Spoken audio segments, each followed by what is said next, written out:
91 years ago, Bluenose was queen of the North Atlantic.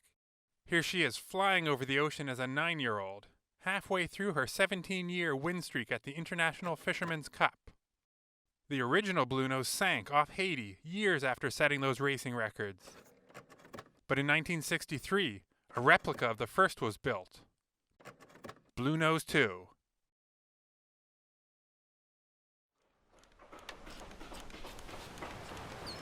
Here she is, 6 years old and eager to leave Halifax to winter in the Caribbean. Dignitaries come on board to see her off. Careful, ships can be dangerous places.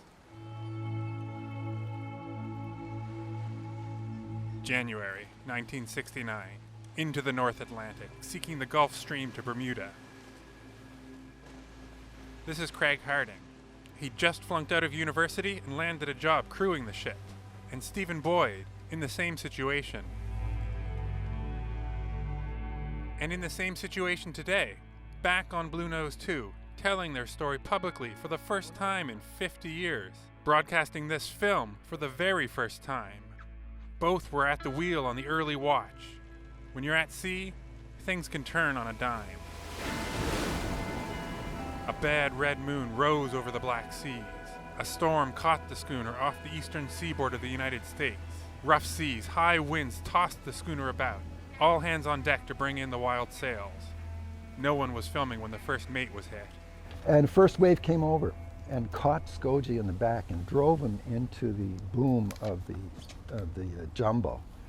And I could hear the crack of his head hitting the boom. It was just quite amazing to hear that sound. Then we all proceeded back here to get the storm trysail under control and get it furled and taken out of play. And that's when disaster hit in a big way.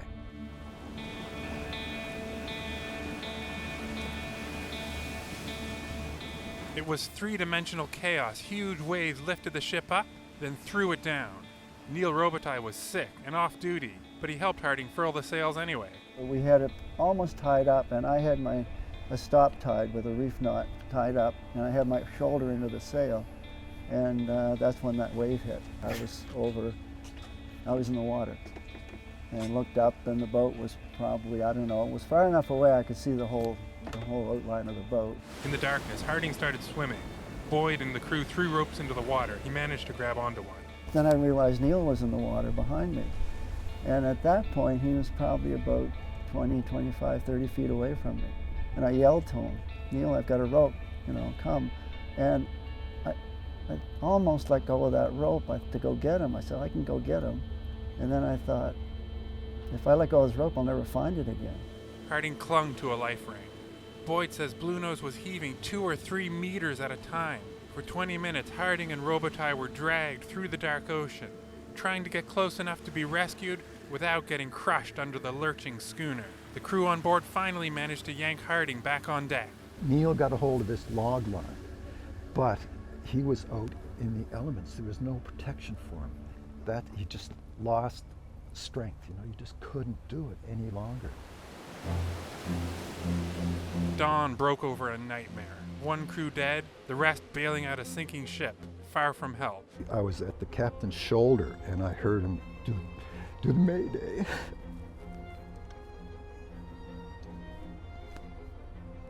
was a shock, an absolute shock. We were alone out there. And this boat had gone down. We had nothing, we didn't wear survival suits or anything back then. We didn't even have life jackets on. Alone at sea. Then, hope. The U.S. Coast Guard arrived. This plane dropped a pump to rid the schooner of all the water it had taken on. A day later, a cutter arrived to escort them to Bermuda. The whole stress level went down completely. And we had the confidence that with the ship beside us, we were going to make it.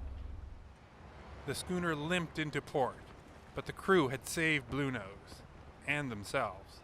They got to work, which spilled into the pubs, into a storm of grief and guilt. So on, we did a ceremony. David Rodin read a prayer.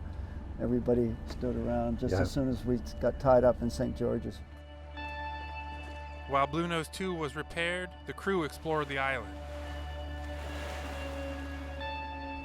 there's an underlying sadness that doesn't show up most of the time. I felt that. I mean, we're partying or we're having fun, and you know, and you think, oh yeah, we lost Neil, didn't we? We all grew up. It was just amazing. Such a shocking thing, and it did imprint the rest of our lives. Yeah. That May, the crew set to sea again, heading home to Nova Scotia. Harding, still haunted by the ordeal at sea, went to visit Robitaille's mother in rural Nova Scotia. Probably one of the hardest things I've ever done.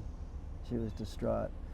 And she and I stayed in touch over the years. She just passed away before Christmas. Some people call it survivor's guilt, you know. I survived and he didn't, and live your life and go on. But yeah, I still think of him pretty regularly.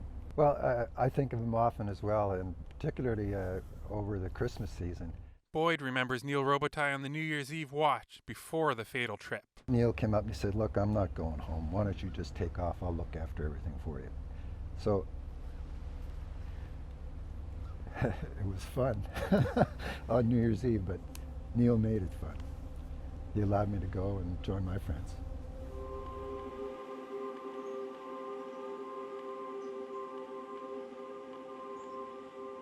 A new crew sails a safer Bluenose II these days. The American Bureau of Shipping inspects it yearly to keep it sound. Bluenose set sail from Lunenburg 100 years ago. Bluenose II has now been sailing for nearly 60 years.